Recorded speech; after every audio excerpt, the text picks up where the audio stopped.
Assalamualaikum warahmatullahi wabarakatuh. Kali ini aku nak respon kenyataan Syihabuddin dalam YouTube dia berkenaan kelebihan selawat tafrijiyah atau selawat nariyah.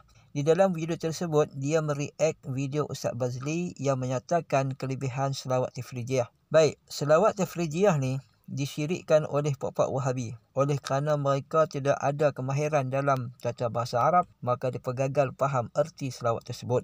Jadi aku jelaskan sikit secara ringkas pasal reaction Syihabuddin.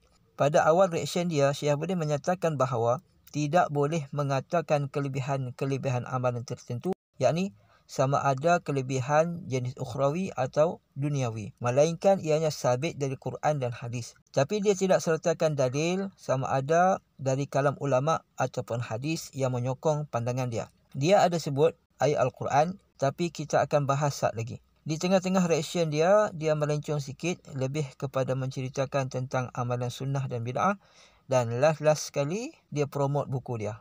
Okey, tak ada masalah apa. Lah kita dengar pula pandangan ulama ahli sunnah, bahkan dari ulama ikutan Wahabi sendiri. Maka ulama-ulama mengatakan bahawa kelebihan sesuatu amalan itu diketahui bukan hanya dari Al-Quran dan hadis. Bahkan ia dapat juga diketahui melalui tajarbah, iaitu pengalaman yang dicuba berkali-kali. Tapi kelebihan yang diketahui melalui tajarbah hanya kelebihan yang berbentuk duniawi, bukan bentuk ukhrawi.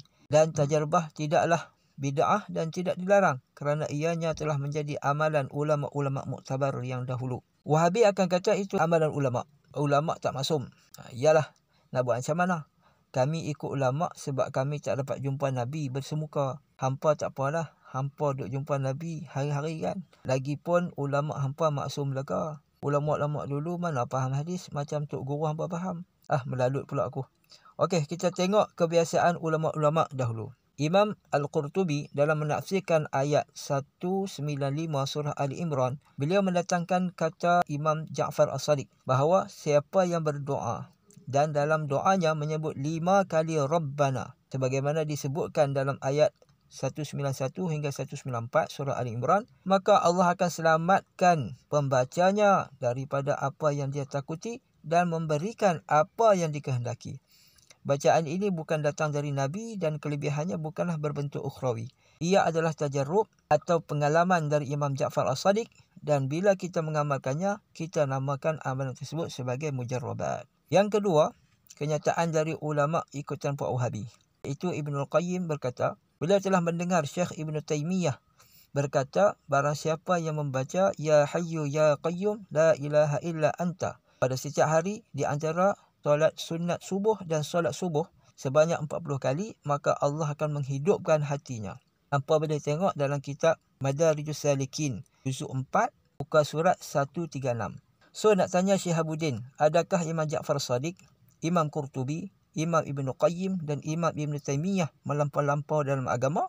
Kerana mereka ini mereka reka amalan dan menyatakan kelebihan yang tidak warid dari Nabi. Adakah mereka ini juga termasuk orang yang menunggang nama Allah? Banyak lagi kalam-kalam ulama, hampa boleh lihat dalam kitab Al-Wabil As-Sayyib, muka surat 334, Tafsir Qurtubi, juzuk 14, muka surat 138, Zadul Ma'ad, juzuk yang keempat, muka surat 326, Madarijus Salikin, juzuk ketiga, muka surat 392, Ruhul Ma'ani, juzuk 9, muka surat 1446, Tafsir Ar-Razi, juzuk 27, muka surat 50. Berkenaan hujah Syihabuddin dengan ayat 116 surah An-Nahlu, ayat tersebut tak ada kena-mengena langsung dengan perkara yang dibincangkan. Ayat itu merujuk kepada orang-orang yang menghalalkan benda yang Allah haramkan dan mengharamkan benda yang Allah halalkan dengan menipu atas nama Allah. Bukan merujuk kepada orang-orang yang menyatakan kelebihan sesuatu amalan melalui tajarbah. Dulu pernah si Budi ni, dia kata boleh tolong bersihkan rumah ibadat non-Muslim. Kemudian dia petik ayat-ayat Al-Quran dengan fahaman yang menyalahi ulama muktabar. Nak mohon pengikut bolehlah. Pengikut ni asal bunyi Arab je kira hujah kuat dah. Walaupun tak kena konteks. Inilah penunggang ayat Al-Quran. Okey, seterusnya, tidak ada seorang pun yang mendakwa kelebihan-kelebihan tersebut datang dari kalam Allah atau Rasul. Mereka hanya kongsikan kelebihan apa yang Allah bagi setelah mereka beramal dengan amalan tersebut. Contoh macam ni. Seseorang yang tengah duka cita. Tiba-tiba dia terdengar azan, maka hati dia jadi tenang dan hilang duka citanya.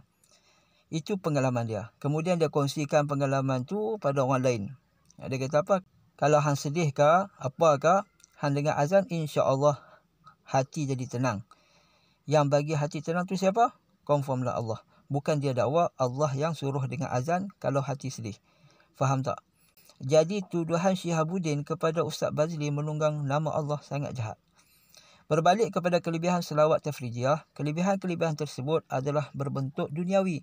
Kelebihan yang dikongsikan oleh Ustaz Bazli itu diambil daripada tulisan orang soleh yang merasai kelebihan tersebut melalui pengalaman mereka. Seperti Imam Ad-Dainuri, Imam Al-Qurtubi, Imam Nazili dan lain-lain.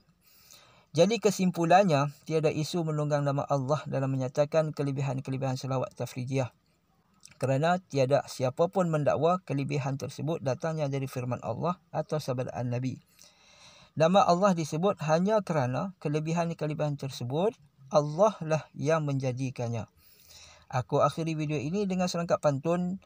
Pagi-pagi makan tahu, awan mendung menjadi gelap. Wahai Budin, belajarlah saraf dan nahu supaya baca selawat tak banyak silap. Cakap itu saja. Kita jumpa di lain hari. Assalamualaikum warahmatullahi wabarakatuh.